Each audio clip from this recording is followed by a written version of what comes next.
coming up on this edition of SWTV News.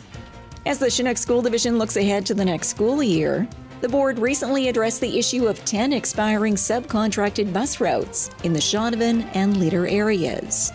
The Saskatchewan arts community is paying tribute to the late Joe Fafard. And in this special report, we take a look back at one of Joe's recent visits to the Art Gallery of Swift Current. So with this melt and then freeze cycle, what can happen and what has happened previously is rooftop units or meters on the side of homes as the snow is melting, then refreezing around the unit.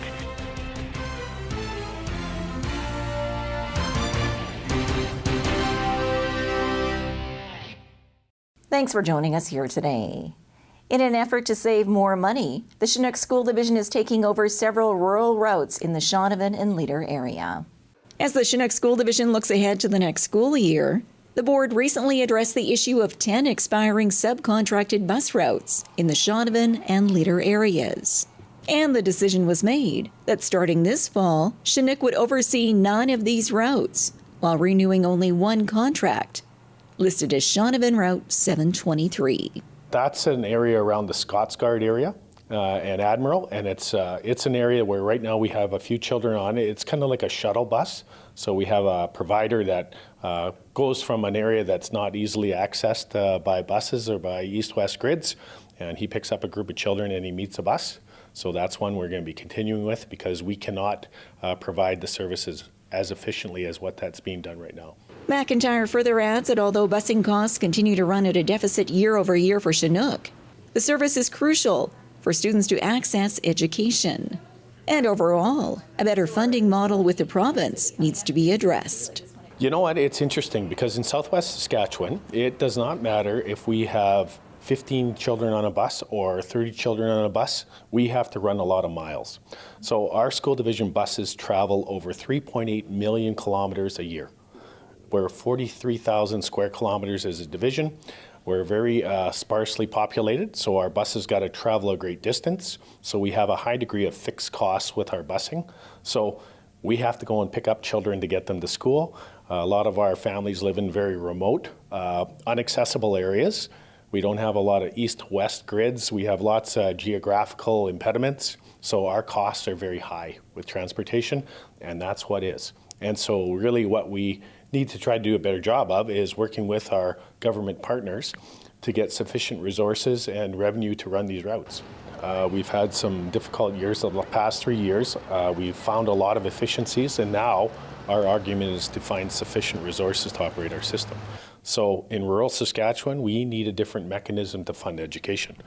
We have a high degree of fixed costs that we wouldn't have in other areas. The Chinook School Division is projecting a cost savings of close to $250,000 per year over the next 3 years by taking over the 9 Shaunavon and Leader rural bus routes. The Chinook School Division spans 42,000 square kilometers and is the second largest entity in the province.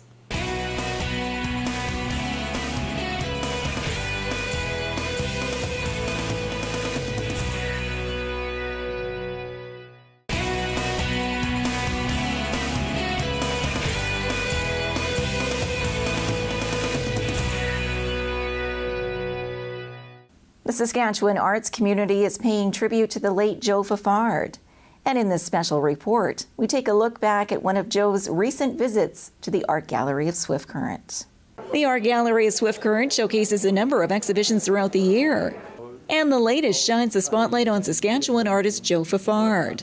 The world-renowned artist has created another unique exhibition with Ratai, featuring laser-cut welded metal sculptures, along with embossed and woodcut prints of his famous animal figures. The main connection between one piece and the other is that they're all the product of some laser cut. So some of the pieces are deliberately drawn laser cut pieces, but most of them are made up of all the leftovers from doing other works. But I had all these pieces left over, and I didn't know what I would do with them, but eventually the idea came to me to take all the leftover pieces and recycle them into new pieces by welding them together. And those leftover pieces in French are called retailles. That's the name of the show. That's why it's called retailles.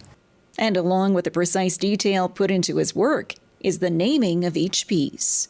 Calgary Stampede wanted to give to the Quebec Festival a sculpture to commemorate the city's 400th anniversary. So what I proposed is these 8 running horses running out, and we selected a site along the St. Lawrence River, along the Champlain Boulevard, between the boulevard and the river, so that from the boulevard you'd be looking against the St. Lawrence and seeing these running horses, which are there now, and they're much larger than these.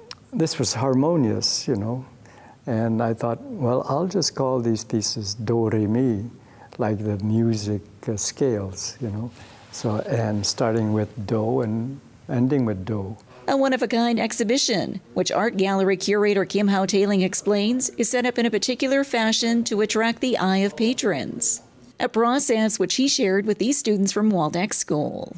When you draw a line and that follows the edge of something you're looking at, okay, when it comes back and encloses, which means you go all the way around and the line meets itself again, the moment that line encloses, your eye sees the interior, the space that's enclosed in that line, sees it as if it was a solid plane. But we also know that we can see right through it. So there's kind of simultaneously 2 experiences that you can kind of role reverse. And even though it happens automatically for everyone to see this illusion occur and interpret it and accept it, they're not necessarily aware of it. So when I pointed at it, was able to point it out in examples with this show. And along with the unique lines of each piece, patrons are also being drawn into the exhibition by how it's actually on display. A good use of space within the gallery, which is pleasing to artist Joe Fafard. Well, as you come into the show, you see a great number of pieces that all seem to be going in one direction, like a big sweep, like almost a stampede of things. And I had never thought of doing it quite like that, but he's chosen the pieces that fit that narrative really, really well. Retie by Joe Fafard.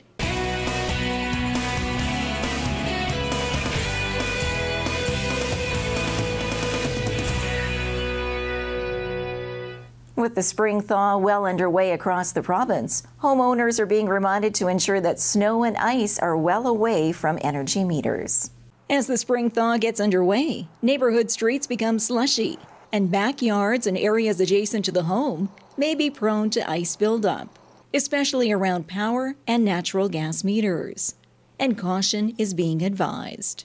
So with this melt and then freeze cycle, what can happen and what has happened previously is rooftop units or meters on the side of homes as the snow is melting.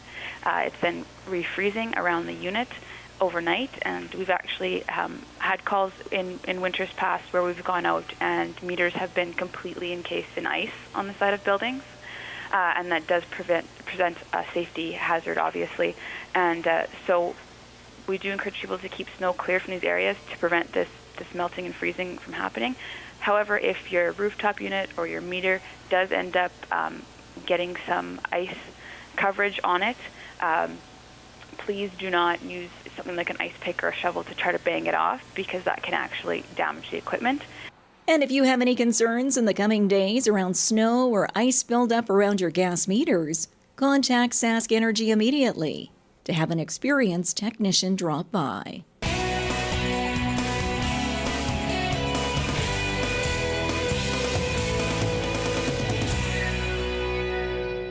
Well, this brings to a close another episode of Southwest TV News, reporting the stories that matter to you.